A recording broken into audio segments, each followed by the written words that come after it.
بعد ما حطيته على الترابيزه عشان ناكل، طبعا العصير البرتقاني الفريش بتاعنا زي ما انتم شايفين اهوت، والثلاث كوبايات بعددنا انا وادم وابو ادم. طبعا ياسين انا بشربه عشان ما بيعرفش يشرب لوحده.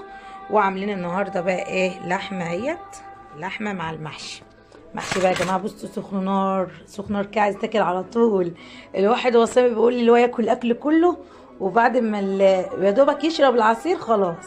والسلطه اهيت، السلطات انا بحاول على قد ما اقدر اللي انا اعمل سلطه كل يوم، لان السلطه مفيده جدا للجسم، يعني السلطه مفيده جدا عن اي اكل. وطبعا هنا الليمون اهوت، ابو ادم ما بيحبش يشرب الشوربه من غير الليمون والمخلل معانا عشان نعرف ناكل. احلى محشي يا جماعه ده ولا ايه؟ بسم الله ما شاء الله. رمضان مبارك عليكم وعلينا ان شاء الله.